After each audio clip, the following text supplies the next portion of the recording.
What's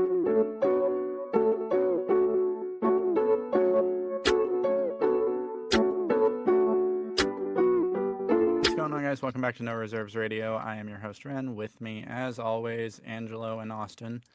So we're doing kind of an audible this episode. There's your football podcast reference, Angelo. Oh, thank you. Thank you. Side note: if you haven't checked it out, go listen to the No Reserves Football podcast. It's better than this. No, I'm just kidding. It's better in some ways. I think each podcast brings something 100%. different to the table, and To each their own. I think it's very beneficial because it is two completely different styles, which is weird because it's the same platform, but it works. So we were gonna do this whole episode idea, and I think Angelo even referenced it on the football podcast. That's what he was telling me. I even asked Alex when he wanted to do his version.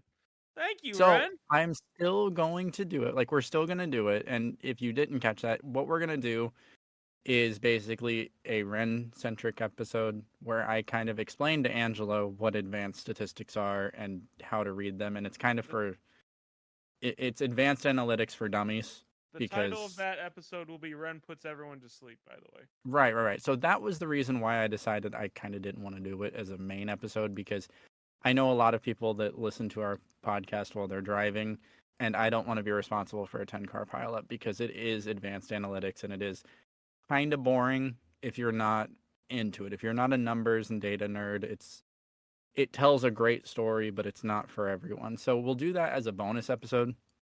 But the top 100 players for the 2022-2023 season. Hold on. You never mind. I thought you were about to just skip Austin and just go right into it. I did too. No. We haven't even covered news yet. So we're going to be going over this list, which it says 2022-2023, but it's predictions for next season. No, I have the wrong one pulled up. Hold on. I will pull up the right one. I clicked the wrong thing. We're just going to be going over them for this season upcoming because we're kind of in a low period. There we go. I got the right one pulled up. Way to go. Doing my job. So yeah, that's what we're going to do tonight. And it's going to be kind of hard and fast. We're going to just kind of go through it and give our opinions on it, whether a player is ranked too high, too low. But it's not going to be an exact one-for-one swap. Like, we could say a ton of players should be higher, and then it doesn't actually make sense. That's the shakes. Like, that's how the dice fall. But that's what we're going to do tonight. Just kind of a relaxing episode because we are in the deadest point of the offseason. Nothing is going on. With that said, NBA news, there's only two things that I know of. One of them I didn't know about until like 10 minutes ago. So Svi Mykhailiuk signs with the Boston Celtics. That's a good depth signing, a decent depth signing. I don't have a problem with it. And then Eric Lewis, the referee, talking about the Celtics already, that was accused of favoring the Celtics and had the burner accounts on social media and blah, blah, blah, lawsuit. He's retiring effective immediately, so that kind of ends that story. Really wasn't a story to begin with because who cares, right? Like, referees are people. They do stupid things too. Like, that's part of being human. Whatever. Do you guys have any other NBA news, or do you want to talk about either of those? Nope. Angelo? The refs suck. That's it. Blaming refs. That's a bold take. I don't have the question of the week. I don't have a question of the week, but Austin apparently has one lined up, so let's hear it. Yeah, so I was at work today, and I wanted to see if you all get this too. Do you ever, you watch, you see a movie on TV, or you walk past, something that's playing, and you just immediately, remember what it's from? So I'll give you, an example. I was walking through the library today, and I saw the movie Hoodwinked playing, right? Mm-hmm. I have not seen Hoodwinked in, 12 years, okay? I've never watched it. I've watched it once a long time ago. And I saw one like specific scene, and I knew exactly what movie it was right away. Does that ever happen to you? It's kind of like a. It's like nostalgia, but not nostalgia. It's just It's like like a cross between nostalgia and deja vu.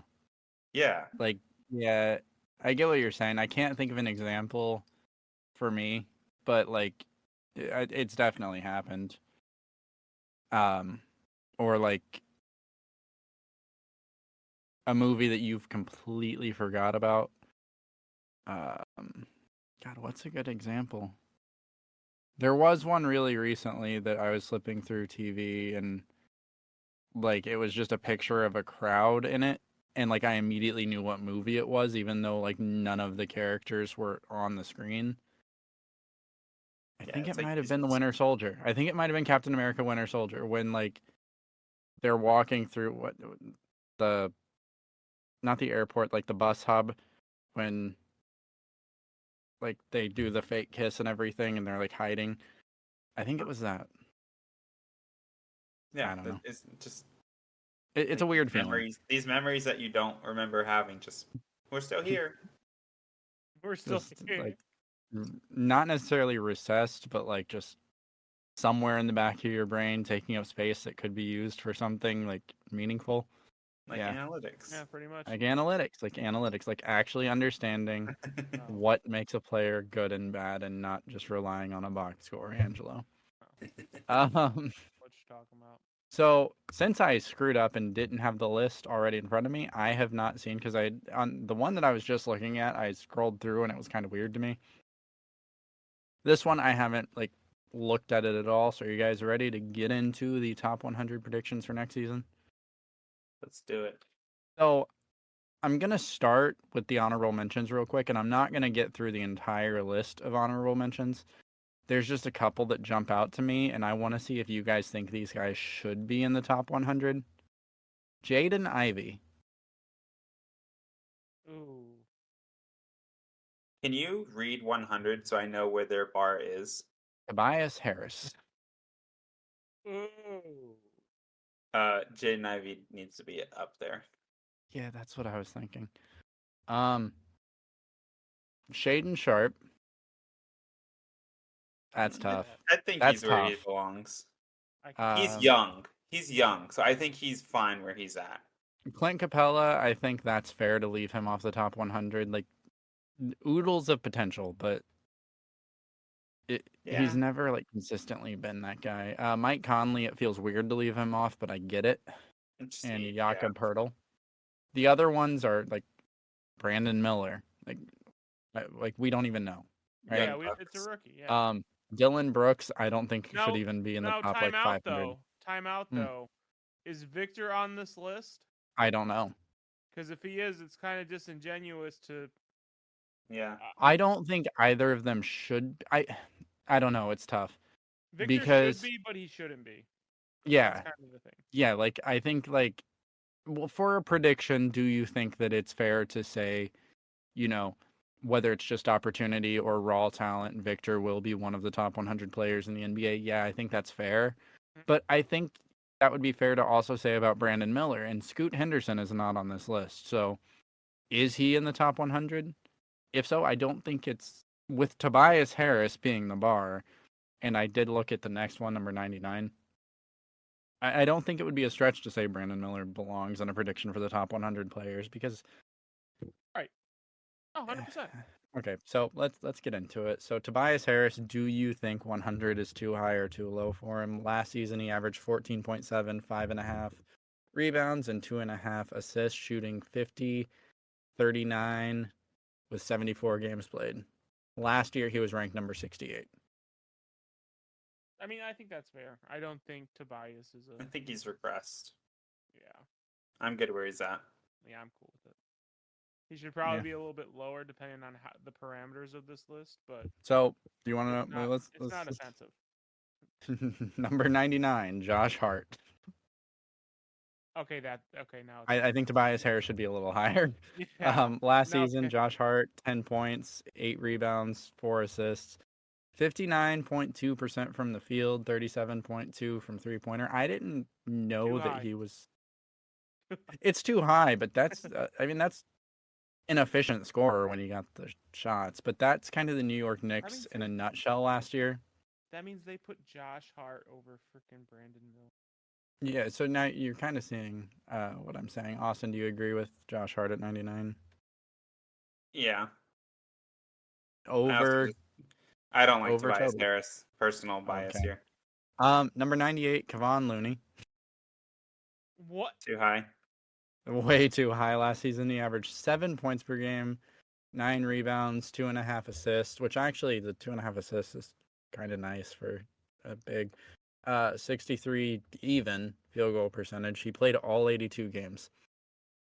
He had the best net rating of any Warrior in the playoffs. I don't know. That feels fair.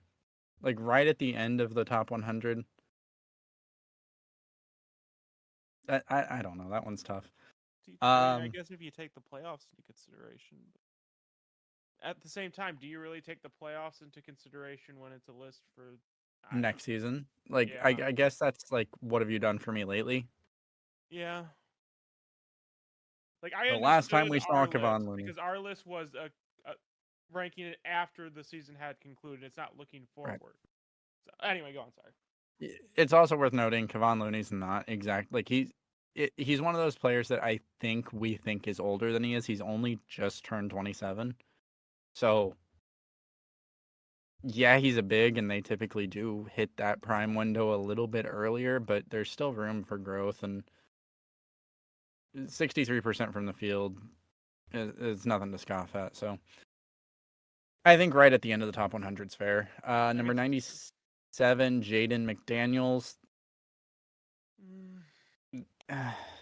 That's again, I that one I think might be too low, but it's hard to say without seeing who's ahead of him because he did average 12 points, 4 rebounds, 2 assists, shooting 51% from the field and 40% from 3, and he played 79 games. Availability is a pretty important stat for me, as you're all well aware. And you can't go wrong with a 40% shooter from 3. Not in today's NBA. And he's also only 22 years old, so we probably will see him take another step. Will he get better significantly? Who knows? He's also, this is something I didn't know. So he ranked 91st percentile league-wide in dunks and threes defensive estimated plus minus, despite taking on some of the NBA's toughest defensive assignments. So he was guarding some of the tougher players to guard, and he was in the 91st percentile. So, I mean, I can respect that. So I honestly think he might be a little too low, but I'm pretty high on him. Number 96, Nick Claxton. I feel like that's a fair spot for him. Again, right at the end of the top 100. I think that's low for what Nick Claxton did. I think that's low too.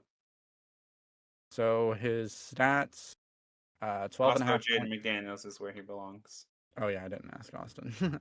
12 and a half points, 9.2 rebounds, 2 assists per game, 70 and a half field goal percentage. He played 76 games. Okay, so after looking at his stats, I feel like Brooklyn just kind of fizzled out at the end of the year, so I kind of ignored them.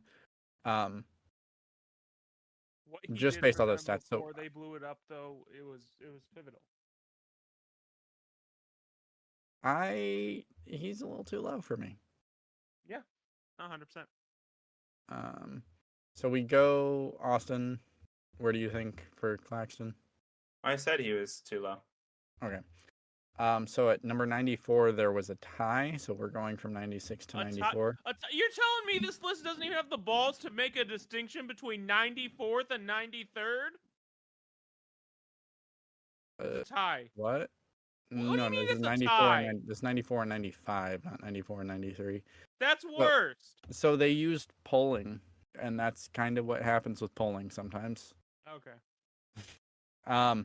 So we'll say I'm gonna get called Homer if I do this the way it's actually written, but I'm gonna do it. Bojan Bogdanovic, the older one, at 94 or 95, and 93 is Benedict Mathurin. So predicting next season, I think Mathurin might be a little low just because I expect Halliburton to take a huge leap, and I think that all the Pacers players are going to get a bit of a kick from that. Complemented with the fact that this is also his sophomore season. Bogey, that might be too low for him as well. Because last season, and he shouldn't regress that much. He'll be 34 years old, but 21.5 points per game, 4 rebounds, 2.5 assists, 48% from the field, 41% from three. His game doesn't necessarily rely on a lot of physical attributes, so I don't think we're going to see a huge regression from him. He'll become even more of a role player, but those role players are incredibly valuable. Benedict Mathurin, on the flip side, averaged 16.5, 4.1 rebounds, 1.5 assists, 43% from the field, 32% from three, 78 games played. His biggest drawback as a Pacers fan was he was very, very, very, very, very inefficient, and you can see that from his shooting. But he's a rookie, so I think both of these guys are too low.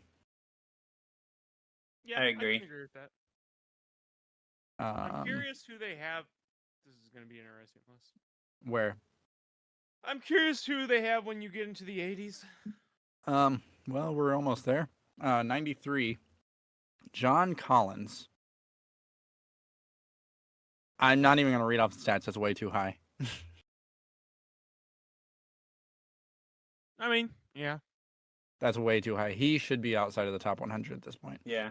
He has a permanently mangled shooting hand. I'm just going to keep going. Number 92, Keegan Murray. Last season, he averaged 12.2 points, 4.5 rebounds, 1.2 assists, 45.5 field goal percentage, 41.1% from three, and he played 80 games. Look, I'm going to say too low just because if you're shooting north of 41% from three, I want you on my team. How much of a step will he take next season, though, is the question. Yeah. It's a pretty safe bet, considering how highly coveted he was coming out of the draft. And to come out and shoot that high, he's too low. For a prediction for next season, he's too low. He should easily be in the 80s, maybe the 70s. Okay. I obviously missed the name. Who are we talking about? Keegan Murray. Keegan Murray. Yeah, too low. Yeah, Keegan Murray. Angelo? Yeah, I agree with that. It's too low. Number 91, RJ Barrett. I'm going to go ahead and say too low and then read off his stats. 91.6 points, 5 flat rebounds, 3 assists per game, 43.4% from the field, and 31 flat from three.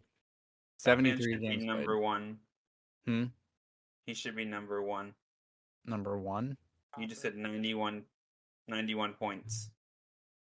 Did I say 91 points? Yeah, you did. Yeah. No, because he's ranked 91. I think I said 91 points, 19.6. I think that's what I said. I I'm don't right. know. You're wrong. Regardless. Where does Rick Smits rank all time? Stop it. No one gets that reference. I get it. We get it. Okay. So yeah, RJ, maybe too low. A lot of his stats are just opportunity. We still haven't seen. It feels like RJ is that player every freaking offseason that we're talking about. This is the season he's going to take that next step. This is the season he's going to take that next step. And we see the flashes. I don't think he's ever going to take that step. So I think this is maybe a little low, but I'm not going to argue with it just because, again, he was pretty inefficient and someone in New York had to score. You say that. What? You're screaming into your mic, so it cuts out. Huh? What? That Something happened because your sound quality just shifted dramatically. He likes to move his Sure. his mic, so I think he might have unplugged it. Austin, do you want to talk about RJ real quick, since I already did, while he's figuring out his audio difficulties? Oh my mic just fell off its stand, and that's what happened. Woo-hoo! See? Told you. No. You say that about every Knicks player, though. Yeah, because the Knicks are kind of mid. But here's the thing: if every Knicks player if somebody has to score, and the answer is every Knicks player, It's not every Knicks player. Yes, it is. It's Julius Randle. It's R.J. Barrett. It's why do I keep forgetting the point guard's name who came from Dallas? I always draw a blank on his Jalen Brunson. Jalen Brunson. Like, at some point, can you just admit they're good? I mean, I'm not calling them bad. I'm not like trying to insinuate that at all. What I'm trying to say is, like, they like had players go off at just the right time. I guess the best way to, like, I'm trying to pull up, like, Obi Toppin, because, like, Obi Toppin's a player that, like, when he actually played, hey, he's gonna go out and get you 17. Is that who he actually is? No, he got a lot of opportunities. And that's kind of what I'm talking about. Like, when you're looking at these players' field goal percentages, they're not scoring in an efficient way. So this is like, we'll bring up the 2K reference here. So it's like, yeah, you dropped 31, but you shot 50 shots. Like, that's not, like, it's not that impressive to me. Yes, it's impressive that you got 31, but you had to shoot a lot to get it. So that's what I'm talking about when I'm talking about the Knicks and how they play. Because just at his field goal percentage, 43%, that's not good. 31% from three, that's below league average. I'm just saying, like, at some point, someone has to get some credit on that Knicks team from you. I mean, I give credit to Brunson. I think Brunson is a very, very good player. All right. Well, at least you got someone. Side note, we're going to call a second audible here because we're going to get into the other premise of this episode. So we're going to do the first 50 this episode. We'll do the second 50 next episode because we're taking a little bit longer. Just making that decision on the fly. At number 90, we have Devin Vassell. Last season, averaged 18.5, 3.9, 3.6, 43.9% from the field, 38.7% from three. He only played 38 games. I mean, his stats would say that's too low, but it just depends on the game. So I think it's too high. No, it's not too high. I think it's too. Where does Devin Vassell play? I don't think that's the thing. I think it's his sample size is so much smaller than everyone else we've talked about. Yeah. 38 games is a lot easier to score 20 than it is 82 games. Right. Yeah, But the thing for me is he plays in San Antonio. Victor Wembanyama is going to get a lot more looks than Devin Vassell. So I don't think it's Devin Vassell's skill doesn't warrant him being here. I think it's he's not going to get the same opportunities as last season, so I would have him lower. Lower than a fringe top 100 player? That's the thing. Like who? Like, I would have him lower than Keegan Murray. I'd have him lower than R.J. Barrett. Keegan Murray? Okay. Yeah. I would honestly, the first player that I would have ahead of him so far would be Nick Claxton. Or behind him, I guess. That's just me. I could keep going past that. I'm saying the first person that makes me stop and say, no, he's definitely ahead of him is Nick Claxton. Oh, okay. You get what I'm saying? Yeah, no. So do you guys disagree with that? You think he should be higher or stay the same? I think the same. Yeah, I think you could make an argument for higher estates. This one I think is too low. Number 89. We're in the 80s. Malcolm Brogdon. 15 points per game, 4.5 rebounds, 3.5 assists, 48% from the field, 45% from three, 67 games played. There's two reasons why I'm going to say higher. One, 45% from three. But two, with them trading Marcus Smart, Malcolm Brogdon is going to have a much higher usage, a much higher role, I guess I should say, on that depth chart.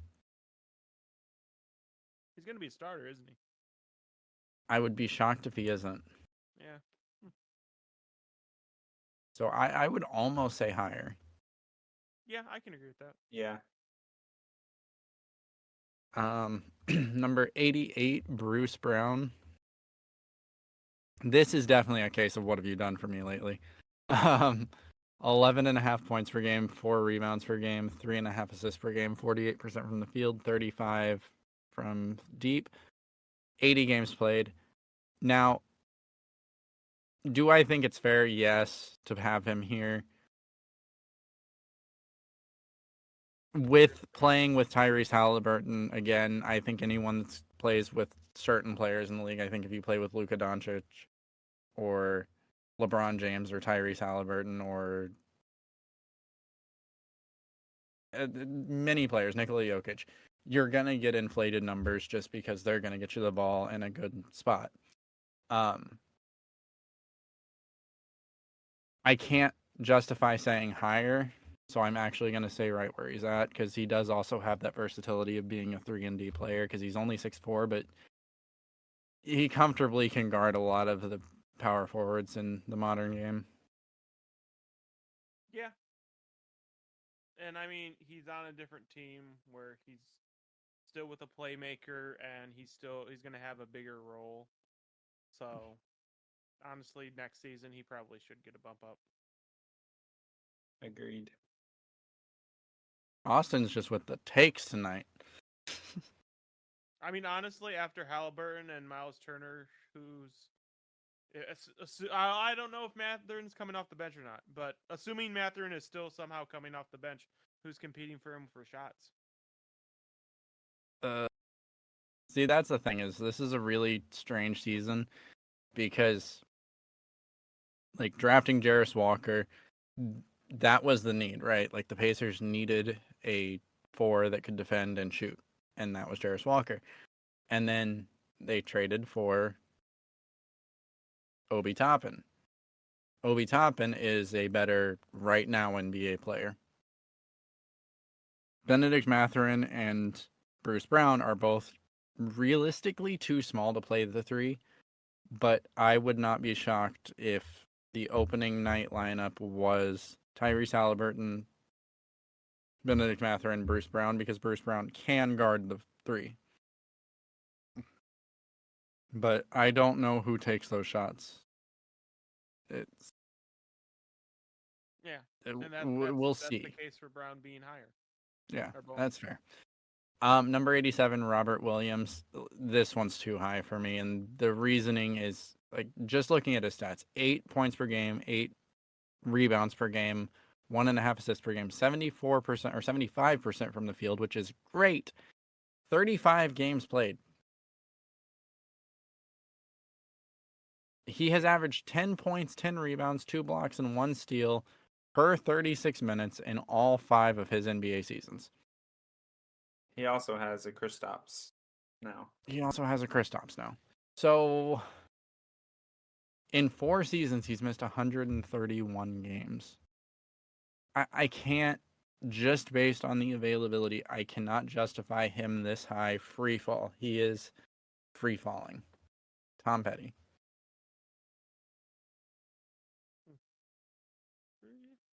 Anyone? Anyone agree, disagree? Y'all are bad at this. Well, I wasn't expecting to put so much thought into this experiment. This was really supposed to just be we fly through it. Yeah. I mean, I think going into next season though, he probably should be higher, especially for his for his defense. I think he should. I think he's right where he belongs. We all 3 had different answers. Holy crap. Yeah. Number 86, Walker Kessler. I think this is too low. Yeah. This is way too low. Yep. Not way too low. It's low though. Top 70 player for sure. for sure. No.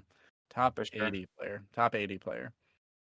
Here's my I can't say for sure yet. top 50. That's a Yeah. hot take. Do you want to walk me through that? Yeah, let's do it. Is Rudy Gobert a top 50 player? Oh. Yeah. If you say yeah to that, you have to say yeah to Kessler. So there's That's my argument. fair, because Kessler's defense is really what sells me on him. Let me get back to you once we see where they have Gobert. That's yeah. Let's. I want to revisit that when we see where Gobert is. If it's not this week, remind me next week. Okay. Number 85, Jalen Williams. 14.1 points per game, 4.5 rebounds per game, 3.5 assists, 52 from the field, 35.5 from three, 75 games played. This is about where he should be. A rookie season, decent stats, and he already looked like a solid two-way player. I don't know with that OKC team how the shot distribution is going to fall, but when Jalen Williams is allowed to shoot or when he gets those opportunities, he seems to be pretty efficient with it. And again, solid two-way player already. And you typically don't see rookies look poised on the defensive end, and he did. Agree with all that. I think that's a fair take. Austin. I agree. Jabari Smith Jr. at number 84. 13 points per game, 7 rebounds, 1.5 assists, 40% from the field, 30% from three, 79 games played. I'm going to say too high. I was actually I'm going gonna to say say the too same low. thing. I was going to say the same thing. It's too high. You think he's worse than that? Yes. I think that something has gone terribly wrong in this Houston Rockets experiment to the point that they're considering, well, one, they've already made changes to bring more guards into the rotation, but they're even considering bringing James Harden back. Like, something has gone wrong, and he hasn't looked as good as advertised. That's no knock against him. Like, he's still a top 100 player, but I think top 85 is too high. Just based on what we saw last season, and again, you're adding a bunch of guards to this rotation. Like, I think the problem I'm having with this whole list is one, trying to track and like predict their like methodology, and the second is just like, to me, a top 100 seems like that's a lot of players, but it's really not. yeah, there's 540 active NBA players. Yeah, so it's like I'm trying to like think of everyone and just Conceptualize it. yeah. Yeah, it's tough, but you guys 'Cause ready for these number? have to all be starters Uh, because there's gosh, 30 not teams, necessarily. 5-person each. That's 150 people. Yeah, but like there's teams with some really bad starters, and some really good six men. Wow. Okay, number 83. We're at the first one where I think we're all gonna say too high, and we're gonna say that just on justification. Scoot Henderson, 83. Are you serious? What? So Brandon Miller doesn't make this list, but Scoot Henderson is firmly in the top. 85? That's kind of what I'm talking about. Like, do I think he could do it? Absolutely. Am I That comfortable means saying Victor's on that? this No. list. Victor's probably top 25. Just based on how this list, from my understanding, this list was put together by blind polls. So if Scoot Henderson is ranked 83, I would bet that Victor is top 50 for sure, but top 25 is a safe bet. It's impossible for me to say whether this is too high, too low, or just right. I'm gonna say too high just because we have not seen Scoot Henderson step foot on an NBA floor.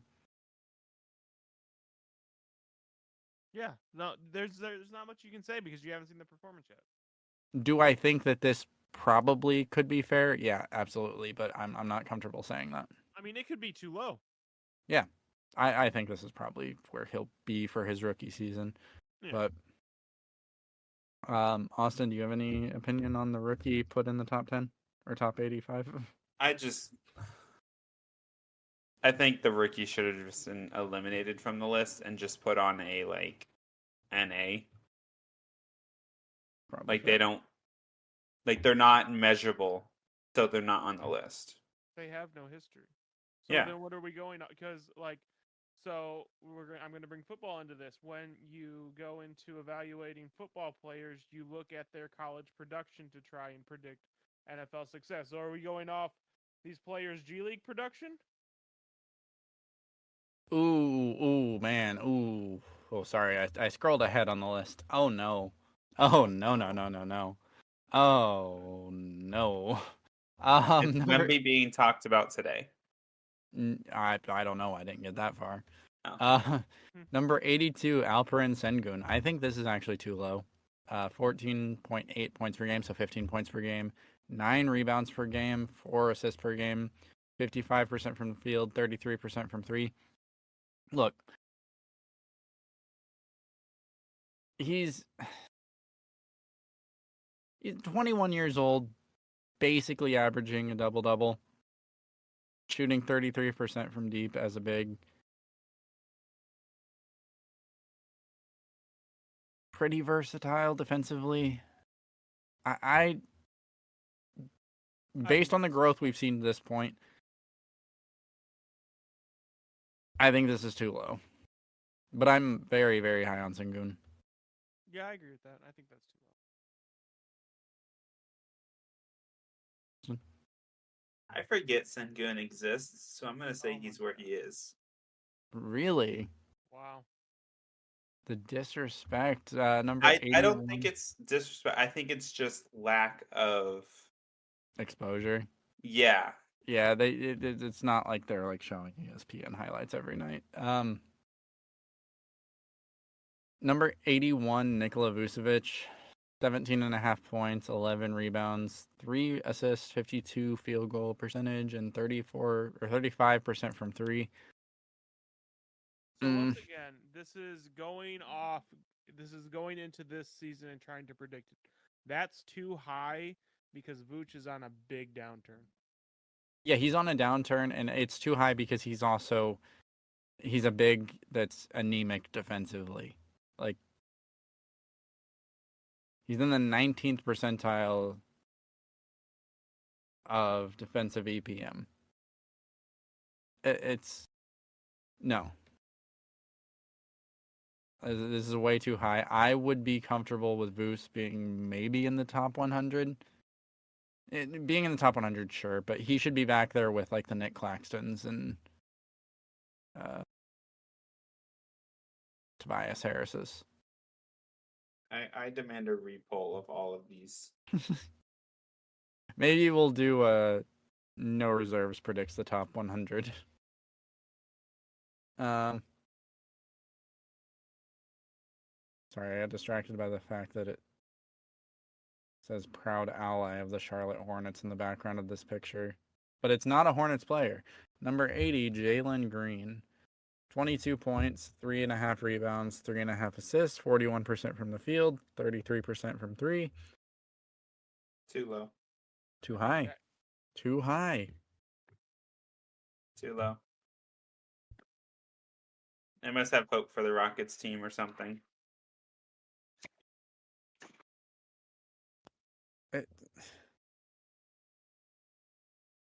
Again, it's the efficiency piece for me. 41% from the field. About right. You think this is about right? Yeah, I think it's about right. Number 79, Brooke Lopez. 15.9 points per game, 6.7 rebounds, 1.3 assists, 53.1 field goal, 37.4 from 3-point. So the only reason I'm going to say just right and not too low is the fact that he is now 35. He's 35? Yeah, he's 35. I thought it was maybe like 31, 32. So, no. So, predicting that he's going to be better this season than last season, I can't justify that. So I think this is just right. I I can think get behind just that. inside of the top 80 is fair. Is Robin older or younger? I think older. I'll look it up. I think Robin's older. Angelo, what do you think about Brooke at number 79? Yeah, I think that's either too high or just right. Like, Right on the fence. I like it. uh, Number 78, Keldon Johnson, 22 points per game, 5 rebounds, 2.9 assists, 45 from the field, 32 from 3. This is about right. This is about right because I don't think he's going to take the same regression that Devin Vassell would take just because I think Keldon Johnson is a better player than Devin Vassell.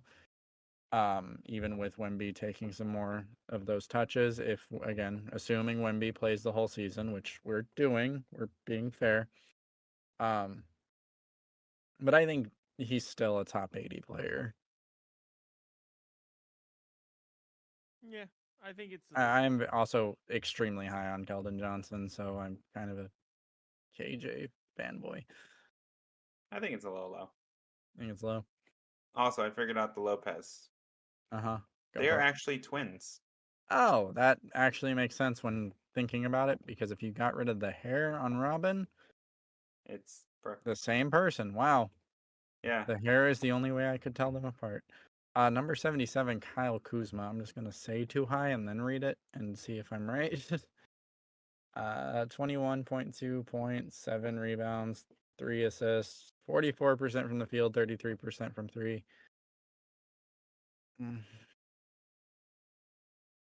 The Wizards suck. He's going to be the best player on a horrible team. Way to go. That's too high. Hey! Can't have no splash without the pool.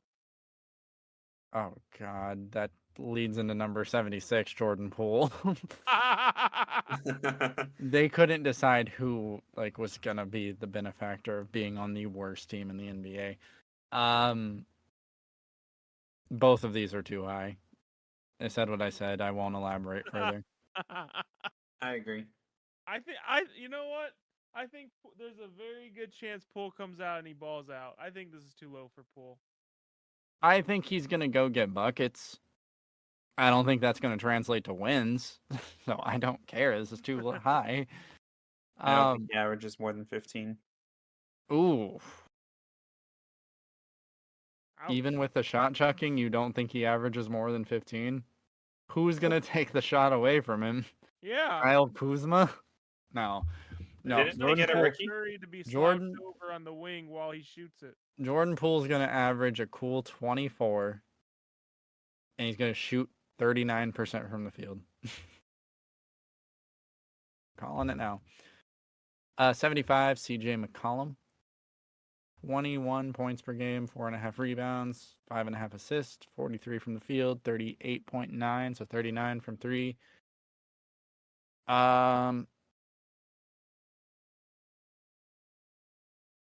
Let's do low. I think everyone still sleeps on CJ from the years with Dame. And I just feel like he's better than he's given credit for. Obviously, he's not going to change a game defensively, and not in a good way, at least. But there's few players that can go score like he can, and he's not a terrible passer, and he's pretty efficient. So, yeah, I think this is too low. Agreed. Yeah, I can see that. Number 74, Anthony Simons. So based on predictions, I'm going to say this is too low, and I'll tell you why after I read his stats. So 21.1 points per game, 2.6 rebounds, 4.1 assists per game, 45% from the field, 37 from 3. The reason I think it's too low, and I don't think it's much higher, I think it's probably just a few spots, is because the Dame saga, if Dame does leave, Anthony Simons is going to have, at least temporarily until Scoot develops, the keys to the franchise. And kind of like how I think Jordan Poole's going to average a stupid amount, I think if Dame leaves, Anthony Simons is going to take that next step and be a top 70 player. I agree with you. The question I have becomes, how are the Trailblazers going to look after that happens? It's going to be similar to the Washington Wizards. They're going to be competing for that race to the bottom. All right. Are you guys ready to hear some angry squealing? Oh, no. Number 73, Chet Holmgren. I'm not angry about it. You're disappointed, though? Because mean, I am. I go One- back to my rookie statement. Yeah, I feel like this is just one that we can't yeah, we don't. justifiably discuss. Yeah, we can't. Yeah, we don't see Chet on this. But I will say this is too high until we see him. Number 71, we have another tie, Marcus Smart and Michael Porter Jr. So this is 71 or this is 72 and 71. Yeah, 72, 71. This is probably fair. This is probably fair for both of them, honestly. I think Marcus Smart will look higher for the first 25 games of the season because obviously Demetrius will be out because he's an idiot. But then I think he'll regress, and this is actually fair for him. Michael Porter Jr., it's another guy that I think, based on potential, could be significantly higher. Like, he has the potential to be a top 30 guy in the NBA. I don't think he hits that, at least not this season. He's still only 25 years old. There's a weird little echo going on. But I feel like this is a fair spot for him.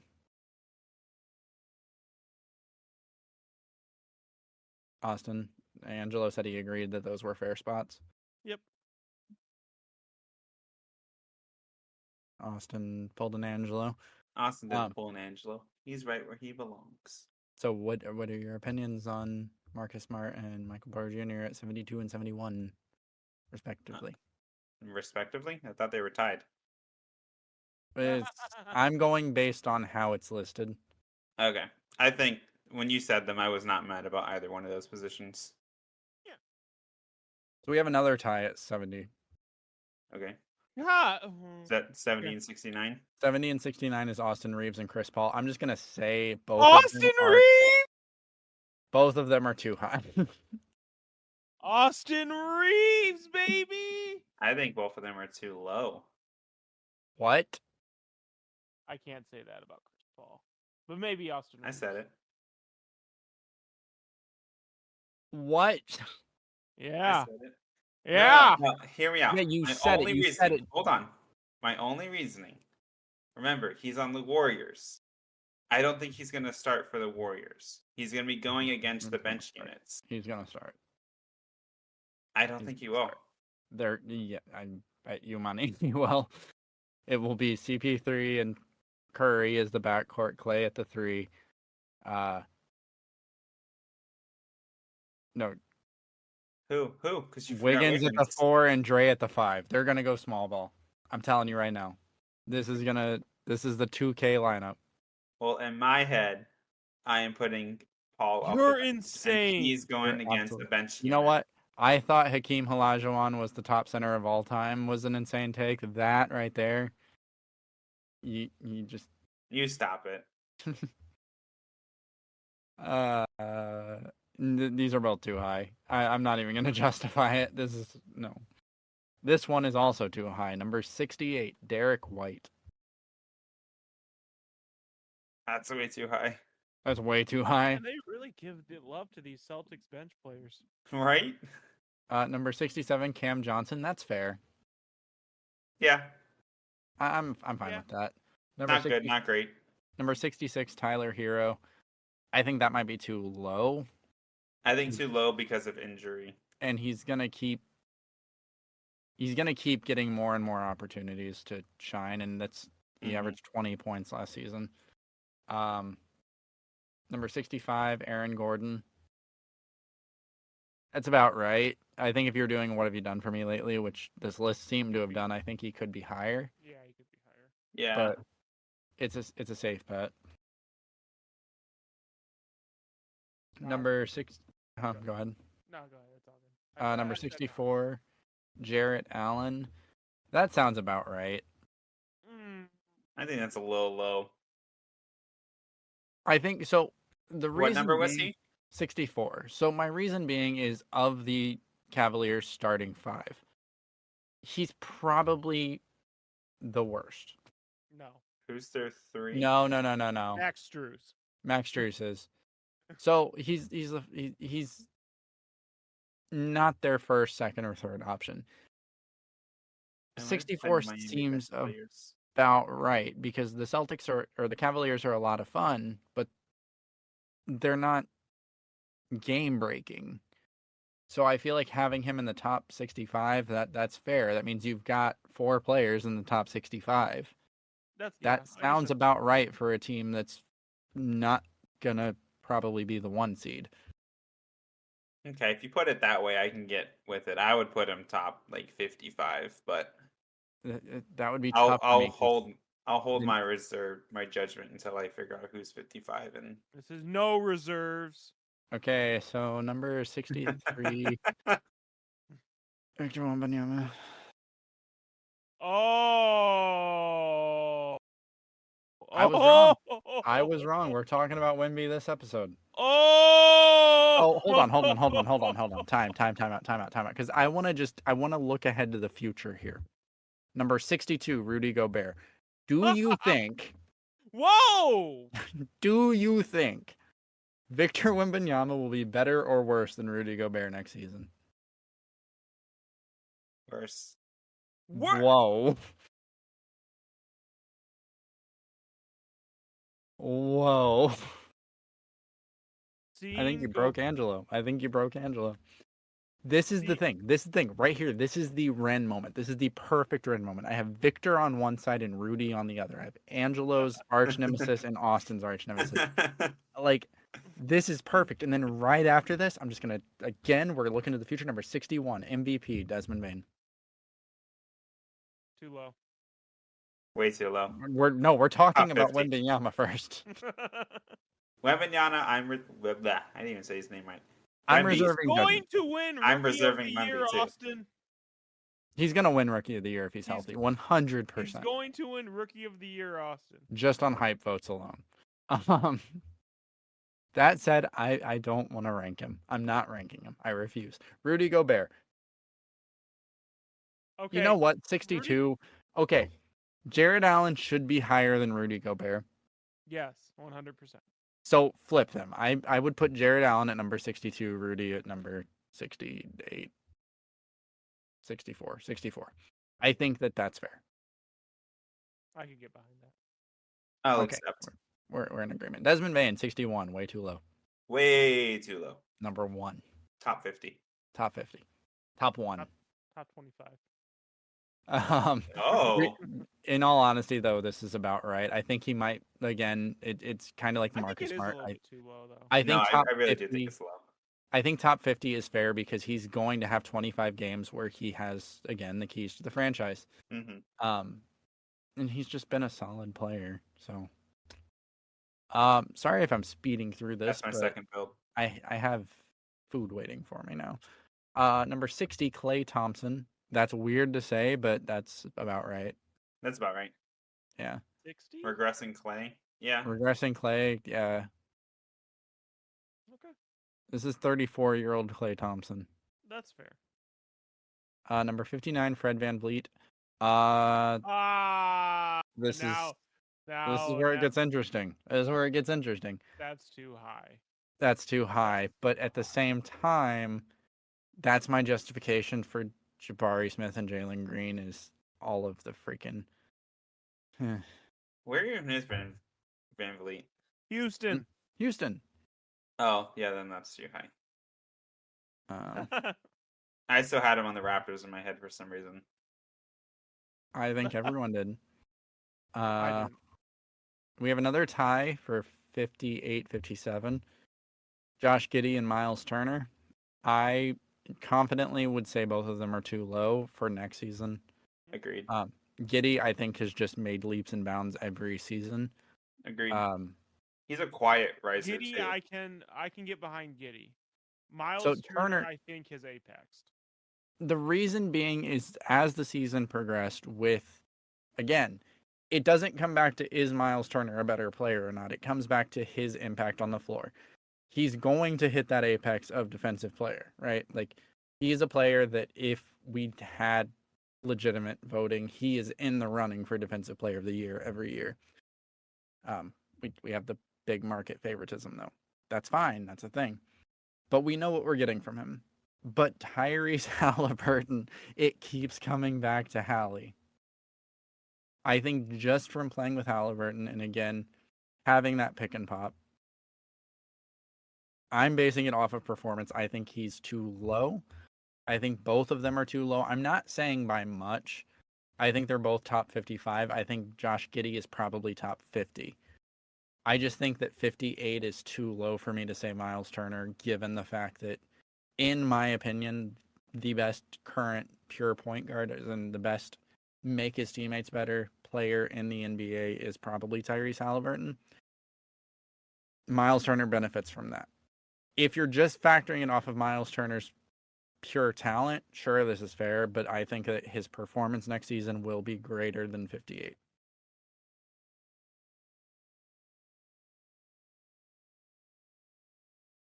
Okay, I can get behind that. Number 56, Jeremy Grant.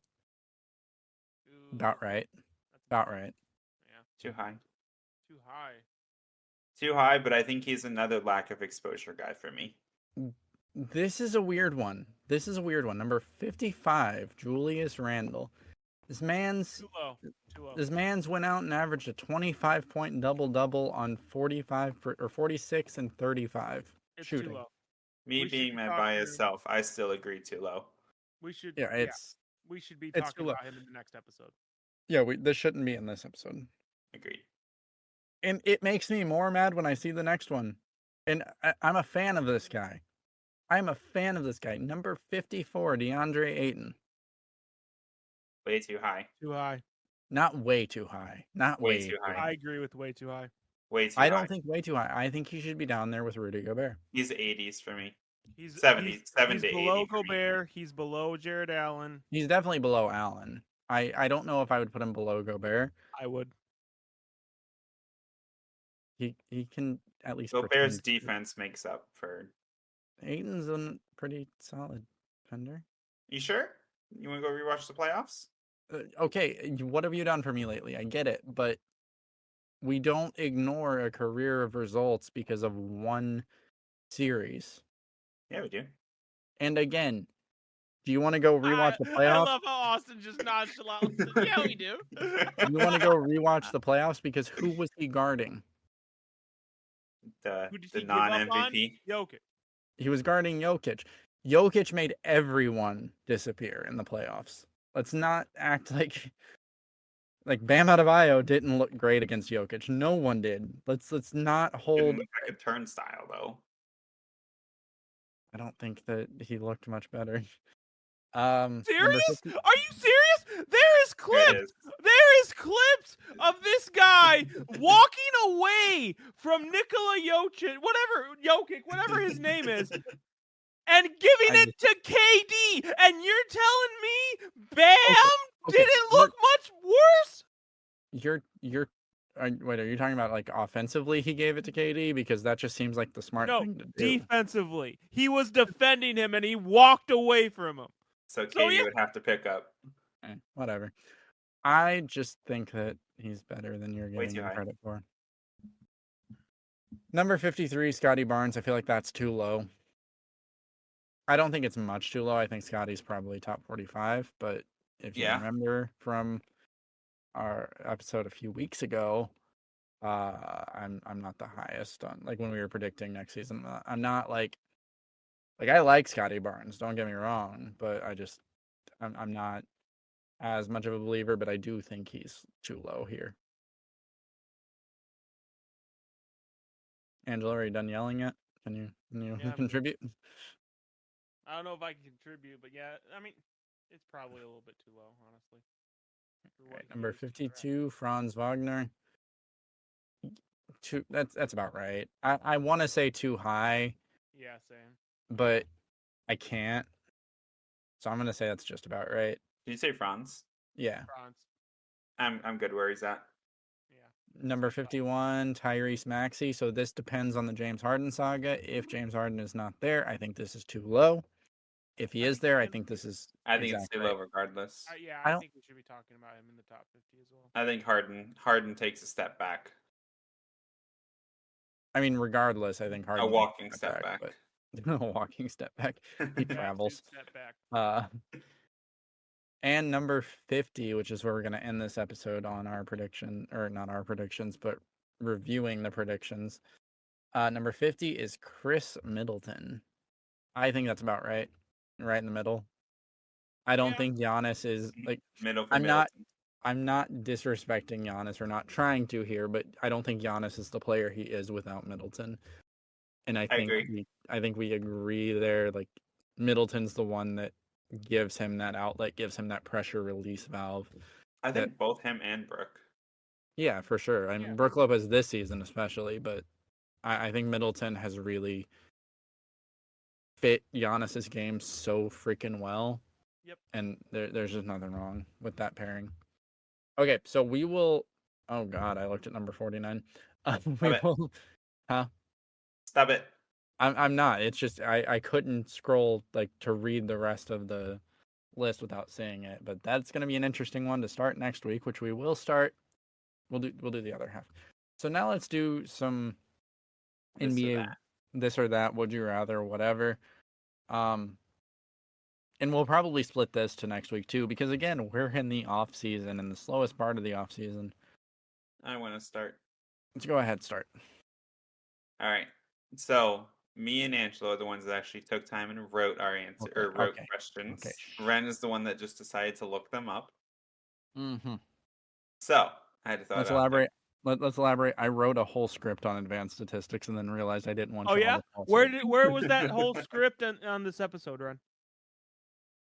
I literally just explained it to you that I didn't want to put our listeners to sleep. Can I we just care give- about our listeners. Can I just get like a pat on the back for remembering our topic this week? He wants you it. just go. You just He go. wants a pat on the back for I doing. do just want a pat do on the the would you would you do the would you rather Okay. or this or that? So I didn't really do would you rather's. I did like questions kind of. So if Mhm. you're building a team over 10 years, okay, building a team from scratch over 10 years, Mhm. injuries are a thing. Okay. Would you rather have Trae Young or Zion? Zion. Trey. Why? You're talking 10 years. One, I think that in those 10 years, at least given current history, I think Zion Williamson would play about 2 seasons total in 10 years. Trae Young, for all of his faults in his game, and there are a lot of faults in his game, he is one of the better playmakers in the NBA, and he can shoot the ball with pretty decent efficiency. Nothing to write home about, I get that. But if you surround him with better players and give him more of a threat to be that playmaker, because you can't deny how good he is at that part of his game. You can talk about his shooting and how he's overrated, sure, but as a passer, he's pretty elite. So it's easier to build around that player if that player is available, and Trae Young has been more available than Zion. Do I think Zion is a better player? Absolutely, but you're giving me 10 years. I trust that Trae is going to be more available than Zion over those 10 years to build a team around, because what good does it do me to have someone that's going to sit on the bench and take a Angelo? lot of salary? So, I'm not going to disagree with the availability thing, but I do believe, especially as I've looked more at the Pelicans, that Zion's injury history as a whole is If you're going to also say it's overstated. no, it's also a failure on the Pelicans staff. Oh, okay. So I'm going to assume I have better staffing than the New Orleans Pelicans, especially if I run an organization and I can choose how much I pay for said staff, that he's going to be more available just based on getting him in a better shape, better weight, and healthier. And But- he's the more dominant player. But how good is your staff going to be at keeping him out of these different restaurants. Like that's something that he's always had a problem with. I don't want to say he has an addiction to food because that sounds insane, but Right. he seems to be very he enjoys food a lot. And I guess it's just if you're under the assumption you can kind of make it more manageable than it is with the Pelicans, and I am. I think can be more manageable than I think it what can it be is. more manageable. But And if you can get a playoff run out of him, he's way more dominant than Trey ever will be. that's fair. Fair. I mean, you're giving me the option like that. Neither of those are bad options. So Yeah. Okay. Next one. I only have 3 or 4. Whose prime would you rather relive, LeBron or KD? LeBron. Prime? Prime. Like, okay, in what perspective? So Like, I'm thinking back to Heatles versus like those OKC runs, and I'm for me, Golden State. I think that's the end of his prime, or like the start of the end of his prime. But it's LeBron. Like, KD is one of the best or easily one of the best players of a generation. But LeBron is one of the best players of all time. If you give me someone that's going to be in the greatest of all time conversation versus someone that's going to be in the top 10 of all time conversation, I'm taking the guy in the top or the greatest of all time conversation. Even though I'm not a big LeBron fan, like being able to go back and in hindsight be able to appreciate it more instead of hate it. So here's why I asked what context. If I have to relive it, be honest with me. Being KD is a hell of a lot easier than being LeBron James. Oh, that's tough. I think it is. I don't think it think so. easily I think because as the careers went on, like LeBron became more humble, right? And more likable. But it's not that. It's not just that though.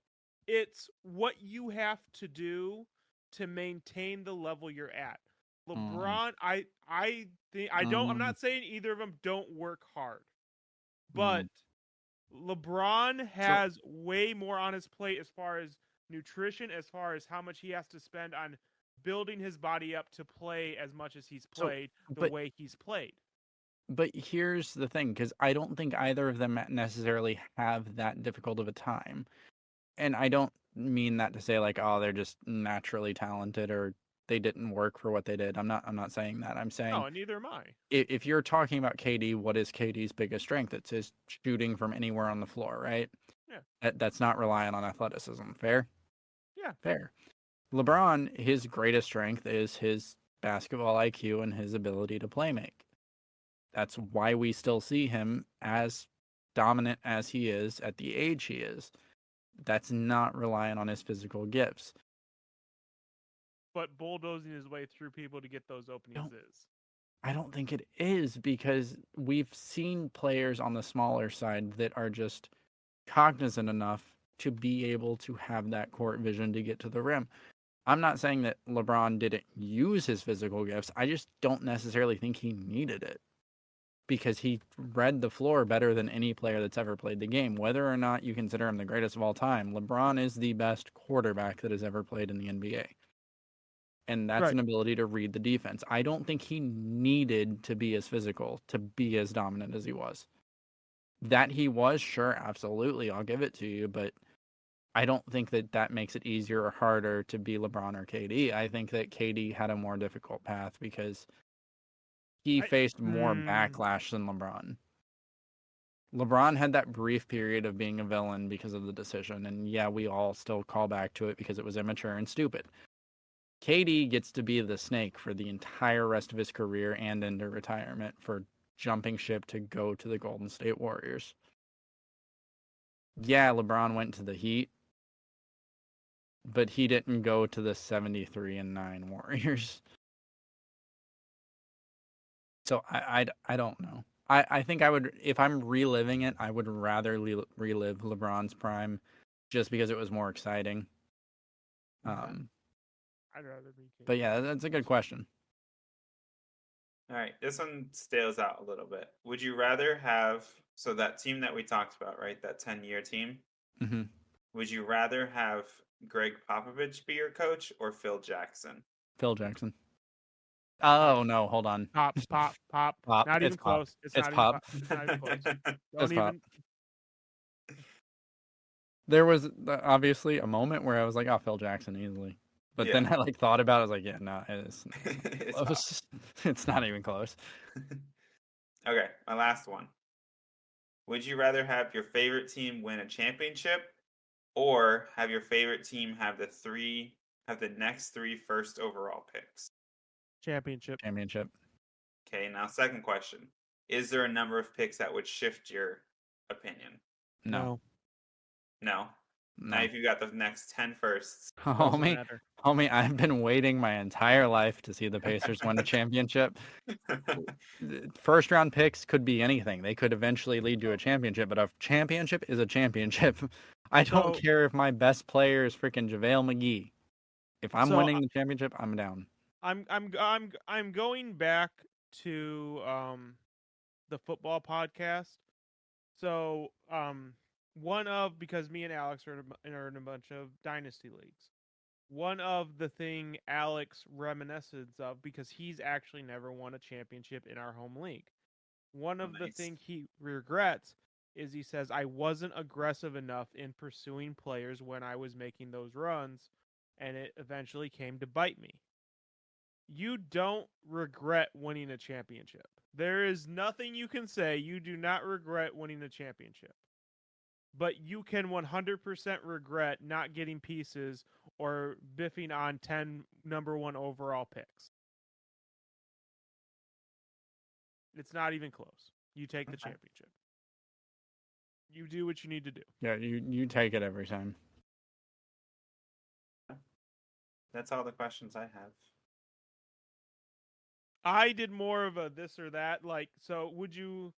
What do you think was more impactful? Ray Allen's shot to send the Spurs to overtime or Kyrie's shot to win the Game 7? Ray Allen. Ray Allen? Really? I think the Ray shot was more impactful. I think that he sent the Rays. Sent the Spurs to overtime. Yeah. Or you mean to take the Spurs to overtime? Yeah. Okay. It's the two LeBron saving shots. That's what we always harken back to. When you said the Spurs, I was like, I don't remember Ray Allen being on the Spurs. I think the Ray Allen one is more impactful just because it's Ray Allen. It's at the end of his career, and he still is that guy. So for me, it's Ray Allen, and I don't necessarily have a problem with saying the Kyrie shot because I prefer the Kyrie shot, but more impactful was end of his career, Ray Allen doing Ray Allen things. Who would you rather have taking the final shot for the Suns, KD or Book, and how many years before it turns to Book? It's KD, and it's when KD retires is when I would switch to Booker. It's KD, and I say 2 years. It's when KD retires because shooting isn't something you lose. Like again, we were just talking about it with Ray Allen. Like shooting is something you keep for your entire career. Let me, I guess, pose a question into the question. What type of shot is it? Is it like a catch and shoot? Shot to win the game. A shot creation. Last shot to win the game. I guess we're gonna say shot creation because you see more of those to end the games. I'm going with KD until 2 years, and then Book takes over.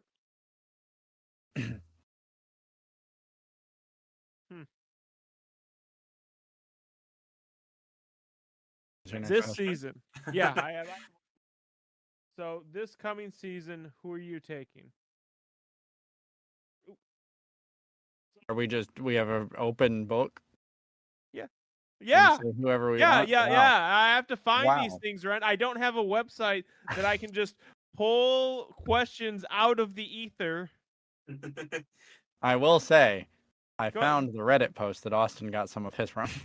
You sure did. So this is the middle finger because you were giving me crap. Oh no! So who am I taking next season? It's gonna be the Nuggets. Until you prove me No. That wasn't the option. That's not an The option. options Those are are the options. options are Pacers or Kings. Yeah, that did not come through. Yeah, Sorry. you didn't say that at all. I said, is it an open book? And you said yes. So Oh, sorry. Um, My bad. I'm taking the Pacers. And that might be a homer pick, but again, I fully believe in Tyrese Halliburton. I'm and I also think the taking the Pacers Pacers. Don't worry. are a more complete team. I do love the Kings, as we're all aware, but homerism aside, I think the Pacers have evolved into a more complete team. That's fair. I'm with Pacers too. Celtics or Bucks? Celtics.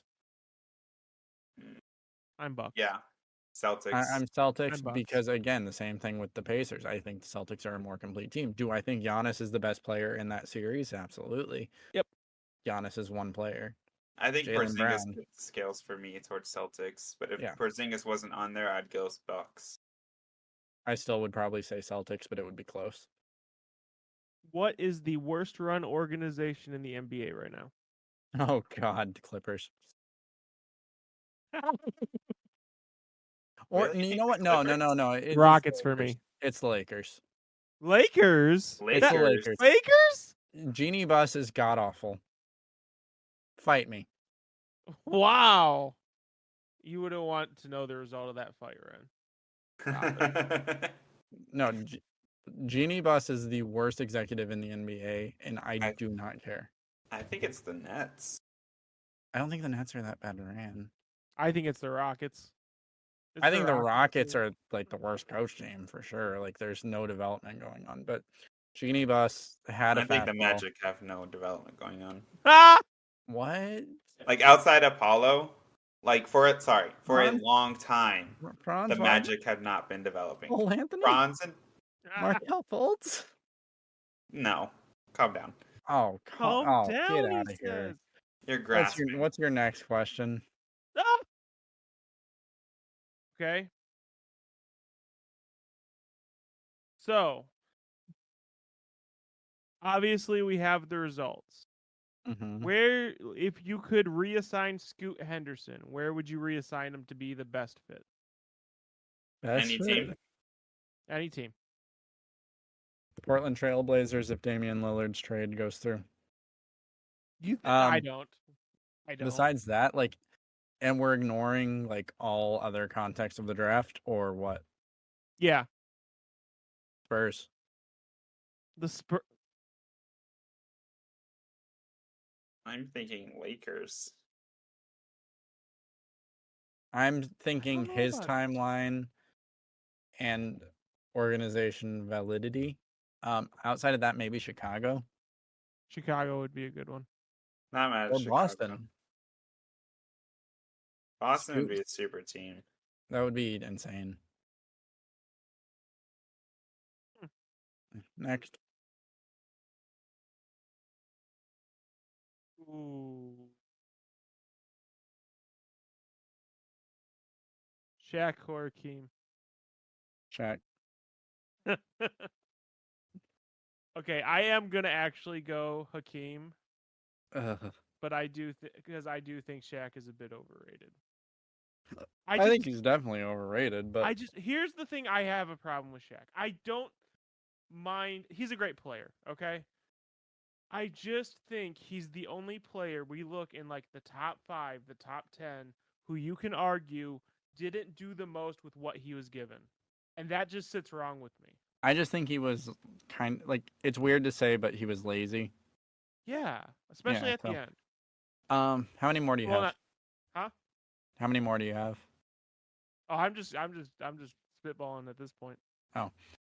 So, you guys want to wrap up and we'll continue this next week? Are we going to do an episode after this? Or a bonus episode? I'm going to go eat first and then we'll discuss that. Okay. I'm cool at doing a bonus episode, especially considering some of the things we talked about in the last bonus episode either came to fruition. Yeah. We'll do a 2K after show, but I'm gonna eat first. But we'll talk about all this in a minute. Hey guys, if you listen this far, thank you for listening. We really do appreciate it. Leave a like on the video, or audio on whatever platform you're on. We are on all platforms, so wherever you're listening to us, they do have a review system. Give us a 5-star if it's got a review, or a thumbs up if it's got that. It helps us with the algorithm. Go check out Angelo and Alex over on the No Reserves Football Podcast. We do now have a donate button and a Patreon. If you feel like doing that, do it. If you don't, that's cool. Follow us on all socials, and I think that's everything. Alex does this thing in the outro, and I basically have him do it because he's the only one who cares about this or brings it up.